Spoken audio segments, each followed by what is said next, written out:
Welcome to the Hockey Writers Maple Leafs Lounge, a weekly show from our Toronto Maple Leafs writing crew, bringing you the latest news, rumors, trades, player grades, prospects, and much more. From training camp to the playoffs, from draft day to the trade deadline, our team covers everything that happens with the blue and white. Come on in and pull up a chair. Welcome to the Maple Leafs Lounge. Hello and welcome back to the Maple Leafs Lounge. I am your host, Peter Baracchini, and as always, I'm joined by my colleague and Maple Leafs writer over at the Hockey Writers, Alex Hobson. Alex, it was just over a week ago where we were doing kind of like the post-mortem of the Maple Leafs season after their loss, the end of season press conferences, and literally days after, there's a lot more info and news that just unfolded. So we already talked about Dubas's press conference, and we're going to get into a lot of news and speculation and everything like that because it's never a dull moment in Leafs Nation. But before we do, how are you doing? Remember what I told you last week when you asked me that? Oh, I really do. You can rinse and repeat that answer, buddy. I'm doing good just for the purpose of the question, but no emotion that I'm feeling, and nothing that crosses through my mind can distract me from the elephant in the room that we got to discuss. So, how are you doing? I would say better, but not even any bit better compared to what, because actually last week I thought that there was some hope, and then literally on Thursday, Friday, that hope just went down the drain. So, you know what? Like I said last week, let's rip the Band-Aid off and just get right into it. Obviously, during the week when we recorded, there was the Dubas press conference. We already talked about that, but days later, it seemed like before we get into the whole Brendan Shanahan press conference, it seemed like Dubas had already didn't make up his mind, and he was on the fence of returning as a GM, putting his family first because it was a trying season on him and them as well, and understandably so. I mean, there was a lot of pressure on him considering what was on the line. And then right when you think that the Maple Leafs have something in place for a contract, there is the notion that, Brendan Shanahan comes up and then he says with his press conference that they are not signing him. They are letting him walk on July 1st. Big news, obviously, Alex, of what unfolded, but there's a lot of underlying and, layers to this story that unfolded at minutes, hours, days later of what was going on. But I just want to get your initial thought on the Brendan Shanahan press conference. And yeah, what did you think of that? Because he was very detailed with the timeline and of the events itself. I have not had a feeling of uncertainty like this since I think when Brendan Shanahan was originally hired, and the future was just, Carlisle wasn't safe, Nonis wasn't safe, nobody was safe. And I really thought that with the way that this team went about kind of reshaping their future and the direction that they took back in 2016, I really thought it was going to be a long time before we were having a conversation like this again. But clearly that is not the case. And you know what? I'm going to tell you right now, I'm probably going to be repeating myself a bunch throughout this episode. I don't really know what to make of Shanahan's press conference yet. My knee-jerk reaction was this came out of nowhere. First of all, I think all the reports we were reading up until then made it sound like things were moving in a good direction. Even Shanahan himself said that things were moving in the right direction. And then, to have it all sort of fizzle up and dry up like that overnight, and all of a sudden not have these two have a relationship anymore. It was kind of shocking. I'm not going to lie. So I do think that we've only heard one side of the story so far. We got to hear what Kyle Dubas has to say. And he did say, obviously Chris Johnson pointed it out that Kyle Dubas said there'd be a time and a place to discuss his side of the story. So it already sounds like he's planning his villain origin story, but we just, I honestly, there's so much more that we need to see unfold before I can give my full opinion on that whole thing. But so far, all I can say, it's very, very murky and very shady. Yeah, definitely. And on the surface, it kind of looked like, Shanahan was not necessarily being the bigger man out of all this, but he gave his perspective on what transpired, because apparently they had a contract in place. And apparently, according to David Alter, Shanahan approached Dubas after the trade deadline and that they'd seen enough that they wanted to extend him as the GM going forward. So then you have this timeline where they have something said, and the first round win sealed it a little bit more. And then you hear Dubas's press conference saying that there was some uncertainty. And then I could understand Shanahan saying that, listen, I thought we had something in place. Where did the uncertainty come from? Obviously, again, Dubas using his family. And if that is the case, so be it. Family is important. And then afterwards, it seemed like they had meetings on how to address the offseason. Dubas was in those meetings. And then all of a sudden, a new contract was given by his agent. So it's like, everyone is trying to point the blame at Dubas, saying that, well, you wanted to increase your, your contract, whatever you want to make, despite only winning one playoff round. Is that enough? They are trying to say, was that really the right move to try and like put the advantage in his favor? And then Shanahan comes back and says, no. big no in regards to that. So he shot that down pretty quick. And you also hear reports, I believe it was from The Athletic, that they were butting heads for some time because Dubas or Shanahan was, trying to veto the moves that he was trying to make to improve the team. And those are the events that kind of transpired. And I just want to get your take on that. Like you said, we only heard one side of the story so far. This is a less than ideal situation at this point, no?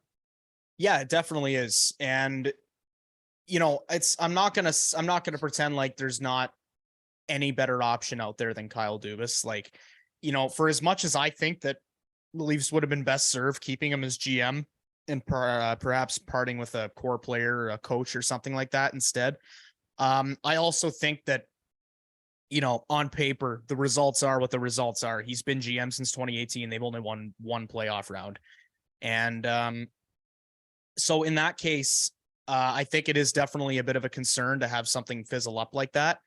At the same time, I don't know. It's just, it's a tough situation to kind of wrap your head around, because on one hand, you're wondering what kind of moves Dubas potentially wanted to make that Shanahan wasn't letting him make. And, at this stage of Dubas's career, I think he's done enough to, kind of want the right to have that full, kind of like full control of all the moves that he was going to make. So it's just overall, like I said, it's a tough situation. We only know one side of the story right now, so it's really hard to address the severity of the situation. And I think a lot of the criticisms and a lot of the takes on the situation are going to have to wait until we figure out who Shanahan hires in his place, because he could go solid, he could go bad, and he could go really bad.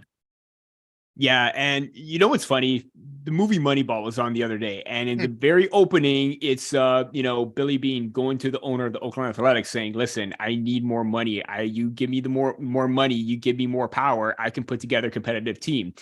Owner was basically shutting that down, and that was the kind of vibe that I got with this. With if Dubas is making the moves necessary to make your team competitive and bulk this team more and make them more competitive than just a one win round team kind of thing. I don't know if that makes sense. So a team that could just win one round and then fall apart in the second, you kind of start to see where things are going with that.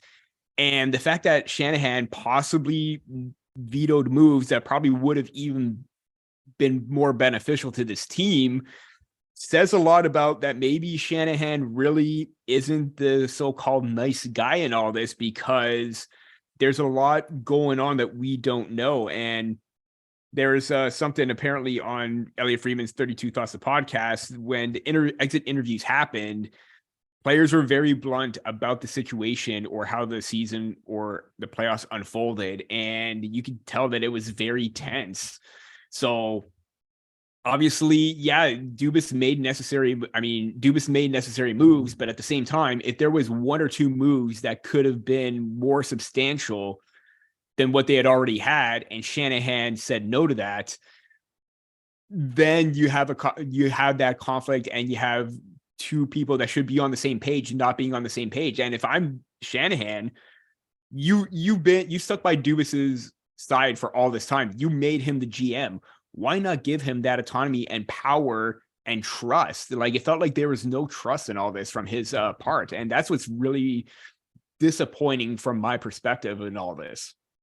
Well, yeah, I agree with that. And I also think that, you hear Shanahan talk about Kyle Dubas this entire time. He's given him super glowing reviews and saying, there were multiple points. Not a reflection on what he's done or anything like that. Like he wanted to extend Dubas last summer, but Maple Leaf Sports and Entertainment wanted to wait until the full 5-year contract had passed. Mm-hmm. And then you look at, even like you said before, like around the trade deadline, they had a verbal agreements. They had that verbal agreement in place up until that press conference on Monday. And then, so it's like, if Shanahan was so confident in Kyle Dubas as his guy this entire time, then why did he make the decision and lose all that trust overnight? Right. I think that's the confusing part about all this. And it's, you could say that it has to do with, maybe feeling a bit of betrayal or feeling a sense of like, one day you're, you don't know if you can commit to it. The next day you can commit to it, but you want a lot more money for it. From Shanahan's perspective, maybe that feels like a bit of a stab in the back, but at the same time, you shouldn't be making those kind of decisions with your emotions. Right. Mm-hmm. So, I don't know. Like I said, we need to hear about what the side of the story that Dubas tells.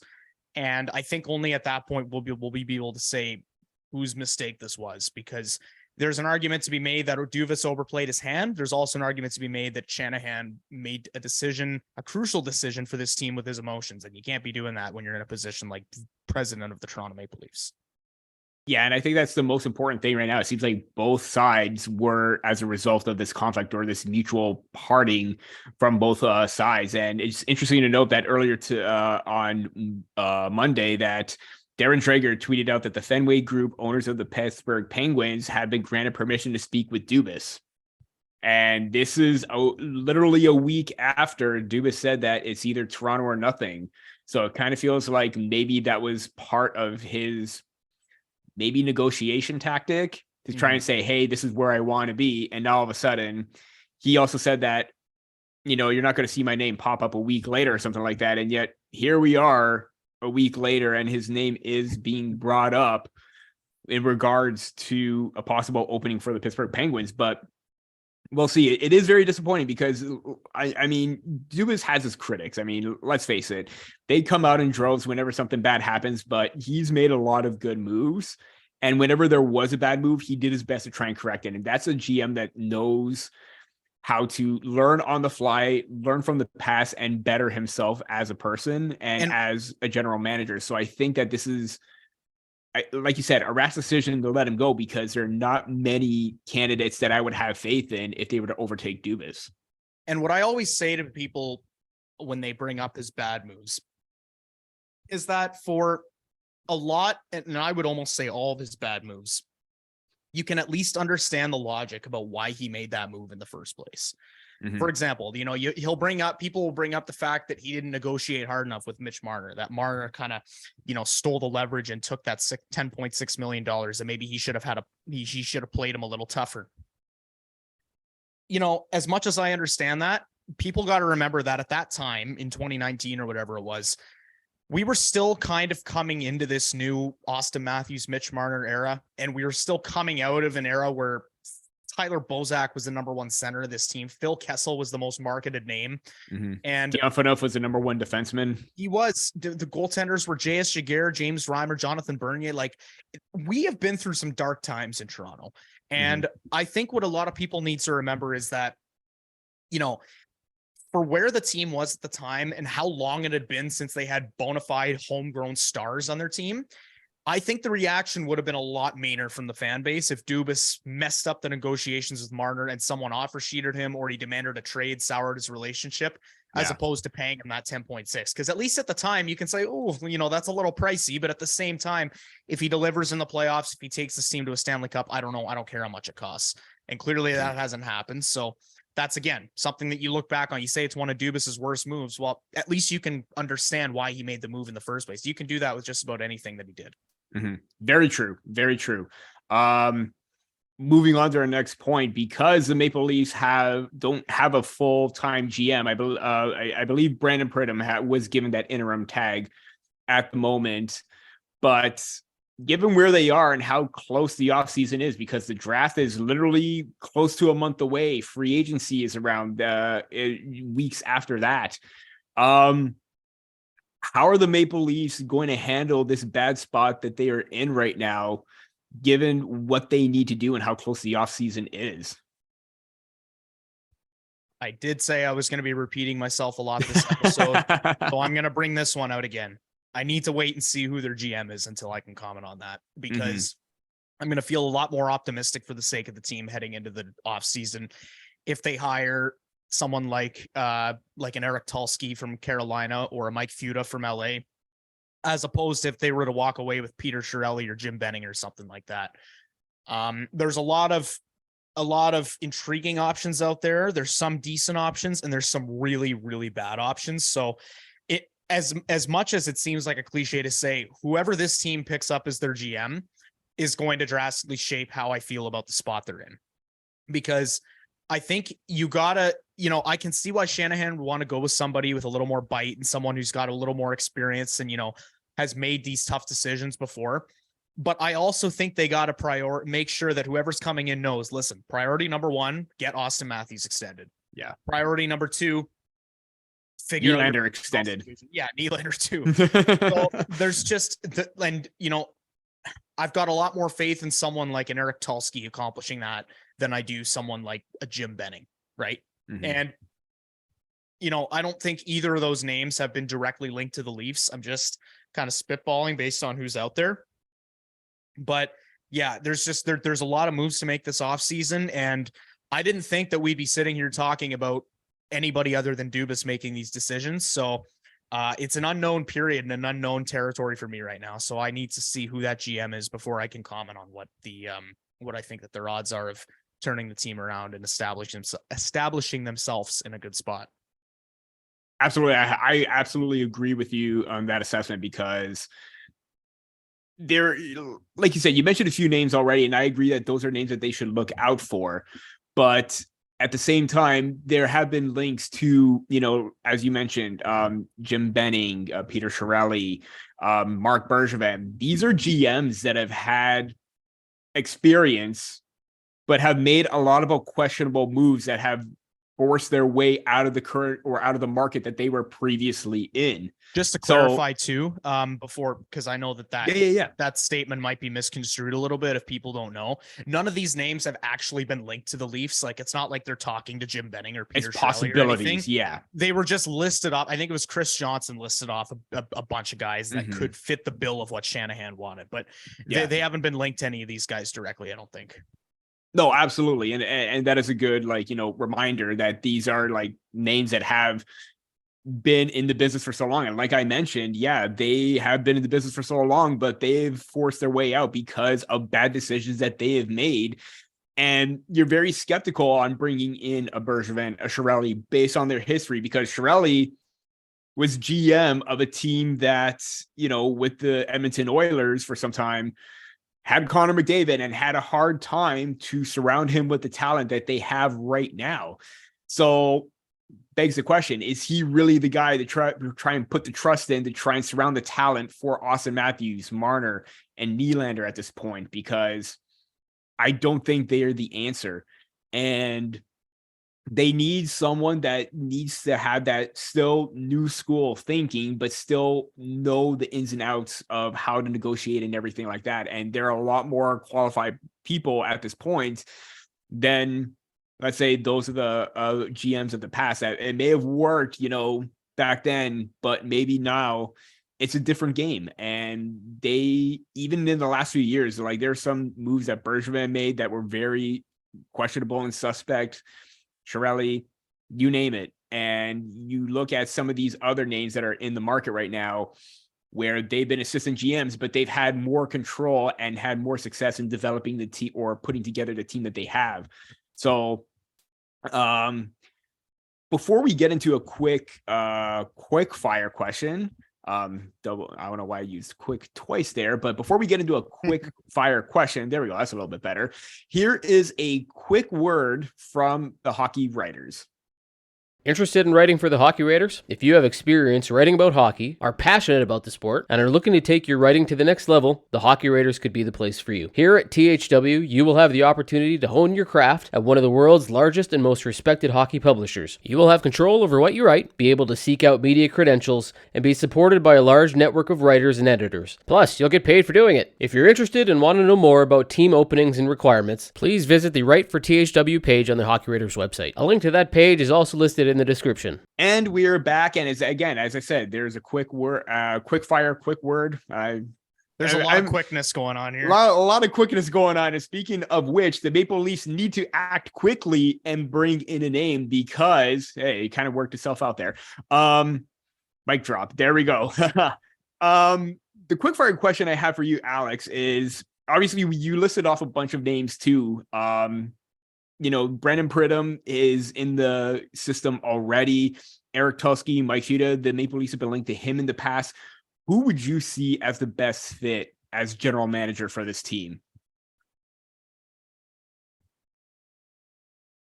Okay, so I know that this isn't a quick fire answer. I already know that I'm breaking the rules here, but I'm going to give two options. You can add a little bit of explanation in. If I had to pick someone that I want to be the GM of the Leafs going forward, it would be Eric Tulsky, because I think he had a big hand in that defensive core in Carolina, big hand in the way the team was built to be, like, just in general. And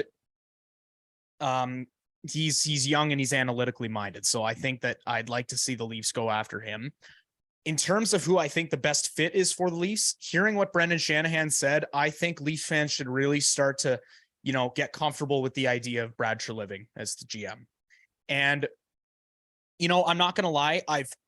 I was a little skeptical on it at first, but I've been sitting on a little bit and thinking about it a little more. And I actually think that he gets a little bit of a bad rap because of how good Tkachuk is doing right now. I think a lot of people forget that he obviously his hands were tied in that moment. So the fact that he was able to get anything of a good return for Tkachuk is pretty impressive. That completely ignores the fact that the two players he managed to get were a solid top four defenseman and an MVP forward from the year before. Mm-hmm. And people will point at Huberdeau and say, oh, he gave him a terrible contract. He only had 60 points or whatever it was this year. He was getting suffocated by Daryl Sutter. And I think a lot of people underestimate how much of a toll Sutter's presence had taken on that Flames dressing room. So the point that I'm trying to get to here is that Treliving has shown that he's been able to make tough moves like that. Shanahan wants someone that's able to make a tough decision. And I think, if you surround him with the right guys, I think he's something that Leaf fans could be able to come around to in the future. He wouldn't be my first choice, but I do think that based on Shanahan's criteria and what he said, I think Treliving is probably the front runner right now. Yeah. And you know what? Out of all the general managers that have that experience, Treliving does have somewhat of a better track record. I mean, he did sign Jacob Markstrom, and Jacob Markstrom has turned into a very steady, top number one goaltender, and even a Vezina not Vezina front runner, but a contender for the Vezina himself. And you look at the draft history too. Jacob Pelletier, looking like a strong prospect coming up right now. Connor Zary. Matt Coronado, Dustin Wolf as well. Yeah, Dustin Wolf, same year, 2019, and he had an outstanding season in the AHL. Last season, 2022, only 3 picks, maybe not going to get a lot of substance there, but he has drafted strong players in the first few rounds. Maybe you want to try and get more of a sense in the second and third. I think I do agree with you there that Eric Tulsky probably would be wishful thinking because of how quick he's risen up in the Hurricanes organization and what he's done phenomenally, or he has done a phenomenal job overall. But I wonder if maybe the Maple Leafs stick within the system and still keep Brandon Pridham on hand. Now, there's still the possibility that they can let him walk because I believe the Flames previously wanted to talk to him, but they already hired Craig Conroy as their general manager. So if I'm Brendan Shanahan, is in their front office now too. Exactly. And so we could cross Nonis's name off that list. But if Pridham, he's the one that knows the ins and outs of the salary cap. He knows how to manage contracts. He knows the math. He knows what goes into everything. I think he would be the most ideal candidate. And yes, you want someone as an experienced general manager, but him working under Kyle Dubas for all these years, I think he's had a hand in dealing with all those contract situations himself. So I think that's a huge bonus for them, and it would be a huge mistake to let him walk. Now, again, on the flip side of things, if Dubas walks, we already saw Jason Spezza leave because they were trying to possibly use him in a managerial role further down the line. With Pridham now here, he's the only one possibly remaining in that close circle with Dubas. I say keep him. And as much as I want Tulski, as much as I want Fuda, I think all three are deserving of it. But you already have someone in-house. I think this is where you got to take advantage of that. Yeah, I agree. My only concern with Pridham would be, I think he's really specialized in cap crunching and just knowing the salary cap inside and out too. I do wonder about, how much experience he has managing hockey teams and doing the trades and the player side of thing like that. But I do think that he's a bright mind. And even if he doesn't take over as GM, I do really hope the Leafs do what they can to keep him. Remember how I said for Treliving, I think that I'd be easier to stomach if he had a good team around him. Pridham is a big part of that team. So I do hope the Leafs try and retain him if they can. Absolutely. And throughout all this time, he's always been with the Maple Leafs, special assistant to general manager and assistant general manager since 2018-19. And that, I believe, was the year that Dubas took over as the general manager role. So in that essence, 5 years working under him, I mean, you want a full-on general manager or someone with that general manager tag, but considering how smart he is, I think he would do a great job. I do agree with your point previously before that as well. But moving on, I guess that was a bit of an extended quick fire round, but from that instance to the core four, I mean, we talked about last week how they wanted to stay here, how adamant they wanted to be lifelong Leafs. Obviously, the players had a close relationship with Dubas. I mean, let's face it. Same with Jason Spezza, Austin Matthews and Spezza, Marner and Spezza. Everybody had those close relationships with those two people because of how impactful they were on the ice and how they were serving as mentors and leaders on the team. With both of them gone, is this sort of like a domino effect where maybe we do see players like Austin Matthews test the market next year? Same with William Nylander. Is this sort of the beginning of the end, or is this still too early to hit the panic button? Or is it still wait and see until who the GM is? Wait and see, baby. You know what? I will expand on that though, because I do think that it's important to acknowledge that yes, things will likely change and it won't be as easy of a path as it would have been if Dubas was GM, because he had that relationship with the players the entire time that they were here. And so it's tough to imagine that Matthews would be still right on track, good to go to sign this extension, not knowing who his GM is. That being said, I've been seeing a lot of doom and gloom on social media over those quotes from 32 Thoughts about how the signing process is delayed or how Austin Matthews is not expected to sign a deal right away before July 1st, even though it's July 1st that even going past that though, because people are now worried that it's not going to happen in the off season and they're going to go into the season without an extension. And while that is still a possibility, I just want to remind everybody that the reports right now are that Austin Matthews is not expected to sign a deal at the same time that he was a week ago when Kyle Dubas was here. None of the quotes are saying the chances of Austin Matthews signing with this organization have dropped now that Kyle Dubas isn't here. And again, this goes back to my consistent answer this entire time of wait and see who the GM is. Again, just like I said, I'd have a lot more faith in Eric Tulski or a Mike Fuda or a Brandon Pridham led Leafs team signing Matthews to an extension than I would a Peter Chiarelli led Leafs team. Now, again, those are the two extremes on either side of the spectrum. I don't know who is going to be this GM, and I don't know how he's going to tackle the negotiations, but it's kind of hard to expect Matthews to stay right on course with that and, sign this extension when the future of the team is in limbo from a management standpoint. You'd have to imagine that Matthews is going to meet with this new GM, whoever it is, they're going to have a conversation, talk about the future. And if Matthews sees a fit here in the future, I guarantee you he'll resign here. But, you know, if he doesn't feel good, if he maybe he feels that the future is not in good hands and he has people that he won't be able to establish long-term relationships with, then yeah, maybe he tests the market. So we just have to wait and see, because a lot of it depends on who's going to be signing that contract. Yeah. Couldn't have said it better myself. Wait and see, because I think that this is a little bit one situation that's a little bit too early to tell, because we don't know fully what's going on behind closed doors or the process involved with it. We can just only speculate, but at the same time, let's see how things play out leading up to the draft, leading up to free agency, because I believe that I'm almost 100% certain that he cannot sign a contract after July 1st. It's leading up to it where he can't sign it or he's not able to, so he couldn't sign it anyways.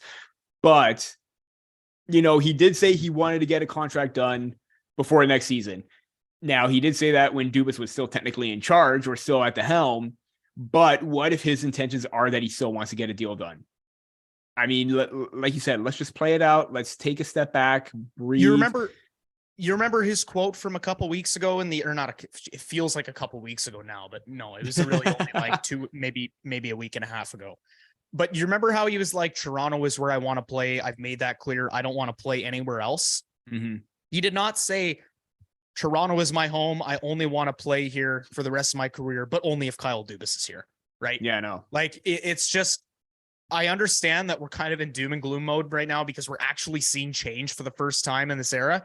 But I really, as much as I think that absolutely the GM will have an effect on Matthews' decision and what he wants to do long term, I really don't think that it's that, you know, kind of like live or die by who the GM is. I don't think it's that cut and dry. So again, like you said, I'm going to repeat you. Let's wait and see what happens, because I mean, it was an eventful week. Let's hope that maybe next week we still have something to talk about and maybe something big happens. Maybe we do get a new GM in the fold and we could talk about that. But 2 eventful weeks in the books for the Maple Leafs after their first round loss or second round loss to the Florida Panthers.